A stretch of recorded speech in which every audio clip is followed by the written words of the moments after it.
The nation said its final farewell to a towering figure in South Africa's politics.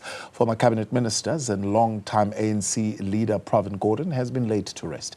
President Cyril Ramaphosa declared a special official funeral in his honor, and Gordhan, who died last week at the age of 75, was remembered at a service held at Inkosi Luthuli International Convention Center. Here's Nobuhle Mudise with us for more.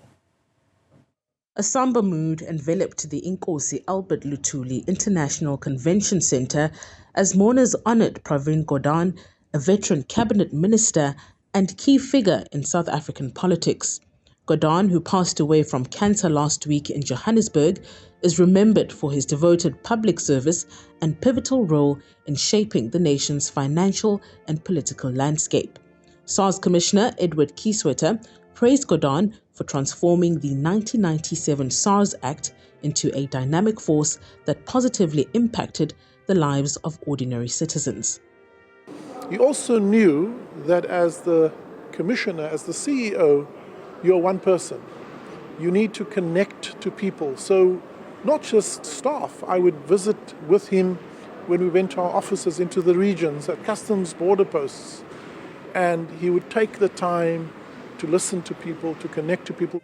President Cyril Ramaphosa declared a special official funeral in recognition of Pravin Gordhan's profound contributions to the nation. Dignitaries, government officials and family members gathered to pay tribute, sharing heartfelt reflections on his multifaceted legacy. His 8-page obituary chronicled his most significant milestones from his early political beginnings to his pivotal leadership roles in post-apartheid South Africa. His interest in politics was triggered by a few progressive-thinking teachers at the Sastry College. However, he became actively political at the UDW, a university exclusively for South Africans of Indian origin and administered by the apartheid regime's hand-picked Broederbond management. The administration's refusal to allow students to have an independent Students' Representative Council reached boiling point towards the end of 1971 and culminated in a boycott of classes in 1972. Comrade PG played a prominent role in organizing the protest. After enduring a barrage of online attacks from his political adversaries, Pravin Gordhan's family finally spoke out. His eldest daughter, Anisha, defended her father, stating that he played a crucial role in preventing South Africa from descending into a failed state under the leadership of his political rival, former President Jacob Zuma. To blame my father for the dysfunctioning of state-owned enterprises is both ignorant and factually incorrect.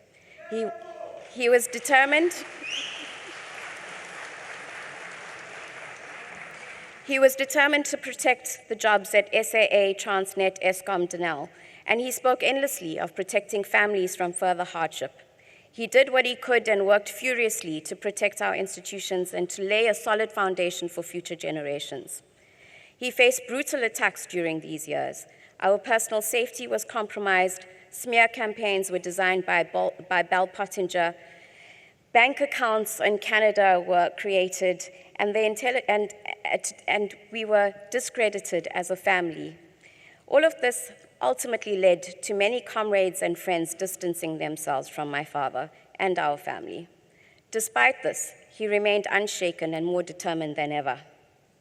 The fence-sitters that didn't want to take a stand now stand on platforms and loudly sing his praises. But the courage to connect the dots and stand for change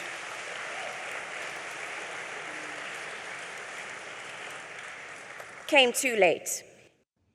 She acknowledged that while the public recognized Gordhan as a freedom fighter, it was important for people to also understand him through her perspective as a daughter.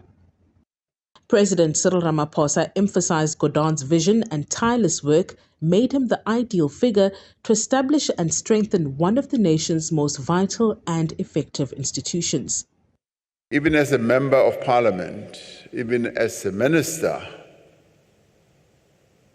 at his essence, PG remained a grassroots activist who was well-versed in mobilization, in organizing people. Ramaphosa said, drawing on his substantial moral stature, Gordhan refused to be silenced. And as an activist, he's a person who stood firm on principle and never sacrificed what he believed in. During one of the most painful chapters in our democratic history, as the state was being looted by the powerful and the connected, he chose to resist. Gordhan was cremated in a private family ceremony.